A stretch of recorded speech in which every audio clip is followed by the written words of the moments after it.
খাজা মঈনুদ্দিন চিশতি এমনি এমনি হয় নাই। খাজা ওসমান হারুনির সান্নিধ্যে 20 বছর থাকছেন।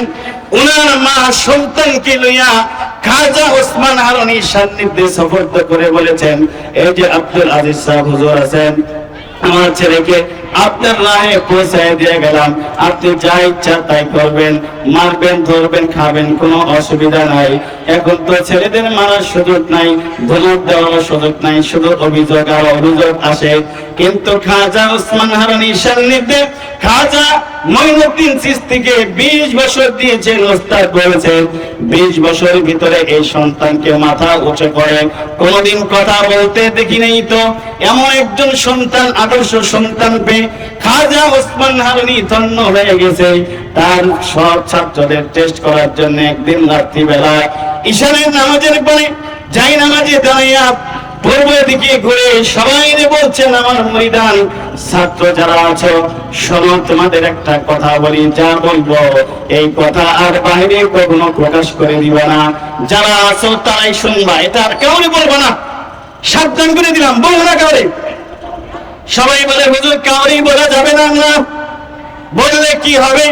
খাজা ওসমান হারুনি বলে, শোনো আমার কথা স্পষ্ট ক্লিয়ার, এই কথা যেই কথা এখন তোমাদের বলতেছি, এইটা যদি তোমরা ছাড়া দ্বিতীয় আর কেউ জানে, যিনি বলবা তিনি জাহান্নামে চলে যাবা, তিনি কিন্তু জাহান্নামে যাইবা, তোমার জান্নাতের দপ্তর থেকে নাম কাটা যাবে।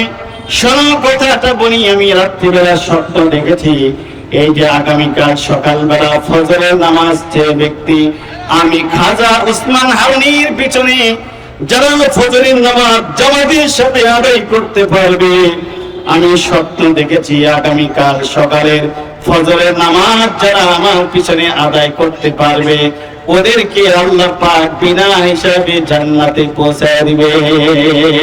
আল্লাহু আকবার। সবাই শুনছেন? জি শুনছি। মার একদিন কলারটা ঝাঁকুনি দেওয়া বলে, মা আমার এই চিনছনি? মা কয়, আমি তোমার চিনবো না, কে চিনবে? মা আমি যখন রাস্তায় চলি মানুষেরা এসে আমার হাত ধরে কালিমা পড়ে মুসলমান হয়, আবার মুনাফিকরা এসে আমার কাছে তওবা করে জীবনটা শুধরায় নেয়। খাজা মঈনুদ্দিন চিশতি হয়, এটা তোমার কেরামতি না, এটা আমি মায়ের পেটের কেরামতি, এটা তোমার কেরামতি না। মানুষ তোমার হাত ধরে কালিমা পড়ে মুসলমান হয়, মুনাফিকরা এসে তওবা পড়ে, এটা তোমার যায় আসে না, এটা পুরাটাই আমি মায়ের কেরামতি। কেমনে মা?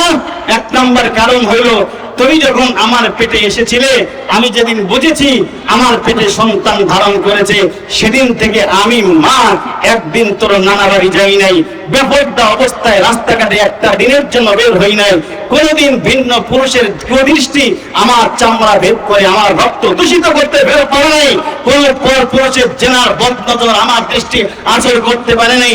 সুতরাং সমস্ত পুরুষের জেনার কুদৃষ্টি থেকে আমি আমার রক্ত বিলাসকে হেফাজত করেছিলাম, আমার পেটটা নিয়ন্ত্রণ করেছিলাম, যার কারণে আমার পেট পবিত্র রক্তের পেটের ভিতরে পবিত্র সন্তান আল্লাহ পাক আমাকে দান করেছেন। আল্লাহু আকবার বলেন।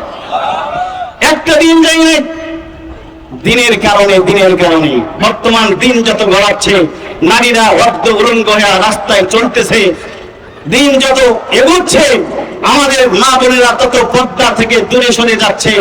একটাই কারণ, সেই দিন আমাদের ভিতরে না থাকার কারণে, বর্দিনী ঢুকবার কারণে, মাদ্রাসা সহবতে ঢুকবার না কারণে, উলামায়ে কেরামের সহবতে ঢুকি না, বসি না, দ্বীনি ওয়াজমাই বুঝি না, পর্দা সর্দা বুঝি না, হালাল হারাম বুঝি না, যার কারণে আমাদের মা বোনেরাও ছেলে মেয়েগুলাও দিন থেকে জুদা হয়ে যাচ্ছে।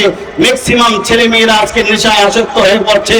সুতরাং আমি আপনাদের বিনীত অনুরোধ করছি, পায়ে হাত দিয়ে বলি, দিন যত গড়াচ্ছে সন্তানরা বিপদে চলে যাচ্ছে।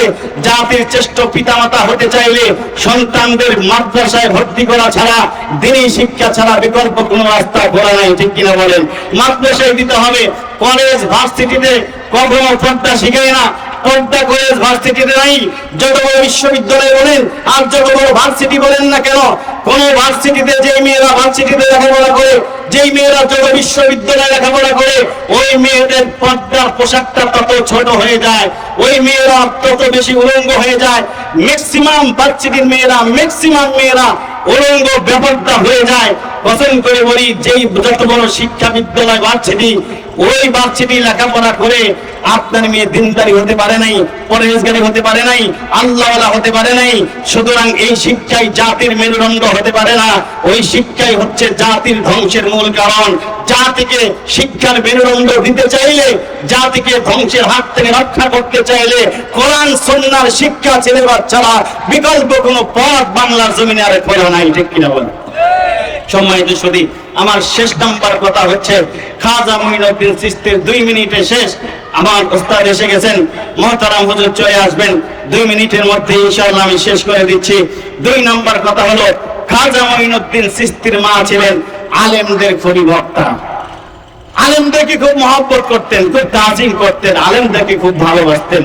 ছোট্টবেলায় তার সন্তানকে বলেছেন, মঈনুদ্দিন তোমার মাদ্রাসার ওস্তাদদেরকে মেহমানদারি করাবো, বাসায় নিয়ে আসো। খুব আলেমদেরকে শ্রদ্ধা করতেন, খুবই ভালোবাসতেন। নিয়ে আসো। সব ওস্তাদদেরকে নিয়ে আসছেন, খাজা মঈনুদ্দিন চিশতি বাসায় আনছেন। ওস্তাদেরা সবাই একসাথে খেতে বসেছেন।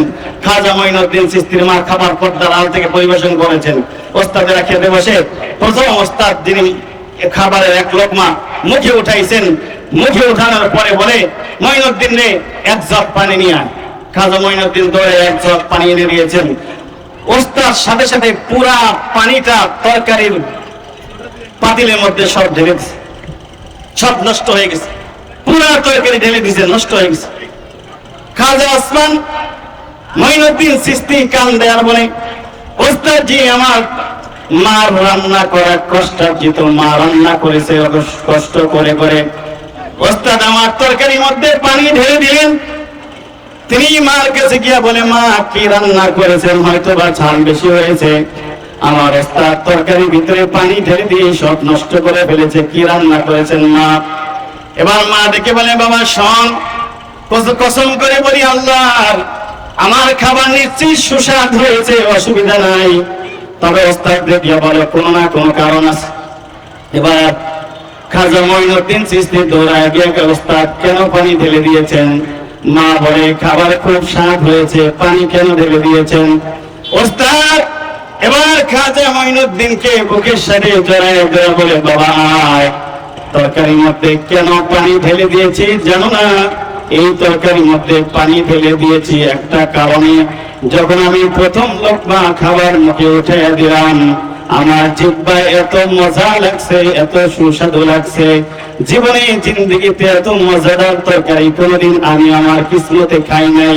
বাবারে, আমি যখন মসজিদের কিনারে বসে বসে আমার মালিকের জিকির করি, যত মজা জিহ্বায় লাগে, মালিকের নামের মজা যত লাগে, তার চাইতেও বেশি মজা তরকারির মধ্যে পাওয়া যায়। আমি তাই তরকারির মধ্যে পানি ঢেলে দিয়া তরকারিটা নষ্ট করে দিলাম, যাতে করে আমার মালিকের নামের জিকিরের মজা আমার জিহ্বায় বেশি লাগে। আল্লাহু আকবার বলেন।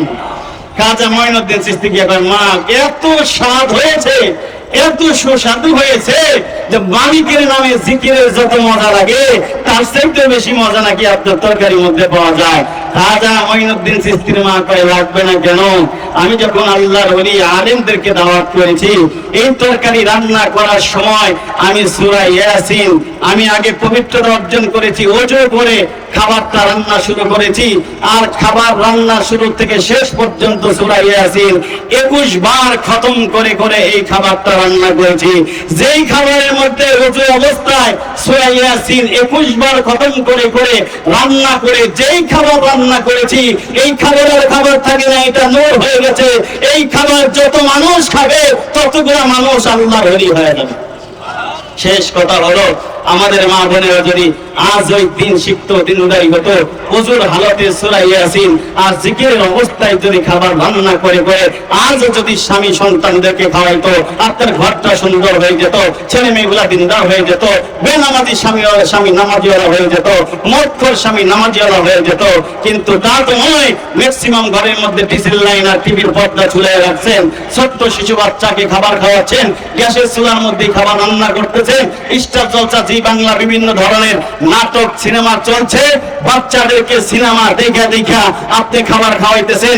যেই সিনেমা ঘুরে ঘুরে খাবারের মধ্যে ঘুরে ঘুরে দিয়া বাচ্চাকে খাওয়াই দিলেন, ওই বাচ্চাই তো খাজা মঈনুদ্দিন চিশতি হবে, ওই বাচ্চাই তো আল্লামা আব্দুল আজিজ সাহেব হবে, ওই বাচ্চা তো শাহেখ আব্দুর রহমান সাহেব হবে না। কসম করে বলি, যে টিভি আর সিনেমার পর্দা মোবাইলের কার্টুন দেখে দেখে বাচ্চাদেরকে খাবার খাওয়াইলে ওই বাচ্চা আল্লামা আব্দুল আজিজ হবে না, ওই বাচ্চা আল্লামা শাহ আহমদ হবে না, ওই বাচ্চা হুসাইন আহমেদ মাদানী হবে না, ওই বাচ্চা হবে একজন ডিপজল হবে, ওই বাচ্চা হবে একজন টেন্ডারবাজ, সাদাবাজ, একজন সত্তা ছাড়া কিছু হতে পারে না। ঠিক কিনা বলেন? সম্মানিত শরীর, জাতিকে তাই সুন্দর করতে চাইলে কোরআন সুন্নতি শিক্ষার ছেড়ে বা ছাড়া কোনো পথ এই জাতির সামনে খোলা নেই। তাই আসুন দারুল ফাতা মাদ্রাসায় মেয়েদেরকে মাদ্রাসায় ভর্তি করে দেন। যত মাদ্রাসা আছে আলহামদুলিল্লাহ, ঘাটালে কোনো মাদ্রাসার অভাব নেই, সারা বাংলাদেশে মাদ্রাসার অভাব নাই, সারা বাংলাদেশে প্রত্যেকটা গ্রামে এই মাদ্রাসা আছে। মেয়েগুলারে দিনদারি বানিয়ে দেন, মহিলা মাদ্রাসায় ঢুকিয়ে দেন, ছেলেগুলারে হাফেজে কোরআন বানান, আলিমে দ্বীন বানান। এই আশাবাদ ব্যক্ত রেখে আমি আজকের আলোচনা শেষ করছি। আমি মনে হয় একটু খুব বেশি কষ্ট দিয়ে ফেলেছি আপনাদের, তাই না? রাগ করছেন? আলহামদুলিল্লাহ, আমার জন্য দোয়া করবেন। আমি একটু অসুস্থ আছি, তারপরে মুক্তাসার কিছু কথা বলেছি, আপনারা আমার জন্য দোয়া করেন। আল্লাহ পাক যেন আমাকে সুস্থতা করে দেয়। আমার পিতার জন্য দোয়া চাই, যত মুসলমান খবরে আছে সকলের জন্য দোয়া চাই। আল্লাহ পাক আমাদের দুনিয়া এবং আখিরাতের কল্যাণের জন্য বরকত দান করে দেন। ওয়া আখিরু দাওয়ানা আলহামদুলিল্লাহি রাব্বিল আলামিন। আসসালামু আলাইকুম ওয়া রাহমাতুল্লাহি ওয়া বারাকাতুহু।